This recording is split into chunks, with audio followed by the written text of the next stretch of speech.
Hi, this is Richard Q. Zimmerman with a biography read for Art Impact. I am amazed how the surrounding architecture looks like it has never aged. While we look back at our lives and see the blueprints of our past, some things just never change. It seems that the surroundings of our past have no identity crisis, or have to follow the times with some progressive behavior to dignify change. We seem to envelope and develop with the changes of our times, regardless of the past. Now, I don't look at the past too much, unless it happens to be in my present. I have seen a lot of government unrest all over the world, as right here at home, when people just don't trust government. And anarchy is expressed in art and poetry, as well as common literature. The young today seem very disjointed from a movement that is conjoined with the going-ons of our day. While I look back at my life, I think I was always an artist, probably born that way. I grew up with my loving grandparents in my life and somehow learned about the deeper side of life at a very young age. I wasn't the type to hang around the corners and have buddies like everybody else did. I was fascinated by radio as a child, and I remember my first crystal radio in awe of the phenomena of airwaves and how things were transmitted. I had a neighbor named Bill Norby who further compounded my interest by watching him build ham radios, one resistor and capacitor at a time, until the tubes were fired up. I received my novice operator's license because of him. He had call letters back then, WA2RWX, and I still remember him over the microphone saying, "This is WA2RWX, Whiskey Able 2, Roger William X-Ray." And this was a thrill to be a young boy and have such a mentor as him. Occasionally, I would bring a guitar to his house and strum a few chords. Bill could strum many chords. This was a pretty smart guy, and he taught me a few chords I didn't know. While I grew up in a family household, you're probably wondering, where was my dad all this time? The truth be told, he was never there. He left behind 4 kids and a wife to experience life on the other side of the fence and never look back. To get some attention from someone else benefited me greatly over the years to come. I didn't know I had art ability. I designed some artwork for my junior high school yearbook, and I hated physical education, much too skinny, and no ambition for the torture.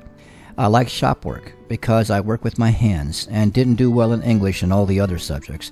I became a problem for the school over time because I was a loner, and I liked things the school just didn't teach. One was how to be a Beatle. Yes, they inspired me to play and write music, and that by itself is a long story, and I really want to talk about my art in this short biography. I picked up painting when I was around 25. A little late, but it was okay. I learned anyway. I was always trying to express myself and look for ways to do just that. When I received my first oil paints and canvas from a friend, he would later say, "I'm going to stop painting after what I've seen you do." I laughed at him and of course thanked him for turning me on to painting, and I really didn't start alone. I had my favorite series of Grumbacher books to help me learn some technique. I didn't go on to any fancy schools, just used my own common sense of color and style.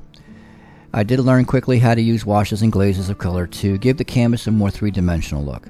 I painted endless rocks and trees and seascapes until I just started changing the way I was painting. I was more interested in painting what I felt rather than what I saw. This was a radical departure of what I was doing, since it had been already 3 years of doing the latter. I found a spiritual self in changing the way I was doing art. By reflecting on what I was feeling, I was opening up a host of things that my mind just didn't process during a life of reality. I was able to dream while awake. Now that was incredibly fascinating. I wondered who else painted like this, and that's when I discovered Salvador Dali. I found what I wanted to paint and how I wanted to paint. While I never achieved his quality of the brush, I believe I did achieve the ability to think like him. Some might say he was mad, while others think he was a brilliant businessman. After all, when he died, he was worth $2,000 a square inch on his canvases. Not bad for a madman. As the years progressed, so did my painting style. While I stayed away from the grotesque and looked for the beauty in art, I slowly moved into a Christian God passion of expression. The trouble of moving in this direction is that not everyone is a Christian, but they did appreciate my work, and some became fans and actually bought works from me. I continued to stay on this path and learned about Russian icon art, and was also fascinated by the high degree of skill that went into them. I love painting on cured wooden panels as well because they delivered a crisp smoothness that rendered my art very well. I will say that when I look over my old paintings now, I think about how I could have done better. Maybe that's the way all artists think when they reflect back on their work.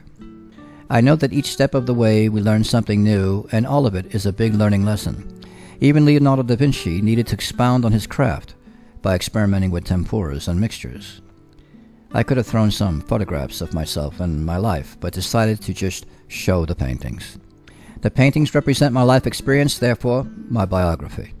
Letting you know a little about my life might give you a window, but remember that no matter who writes about you or talks about you, no one knows your life better than you do. Expect someday that people will just make things up. The irony is that somehow it sticks, and you're stuck with the legend instead of what really was true about the artist. Thank you for listening to my personal art impact biography, as you will hear many others from the many artists we have here in the state of Washington.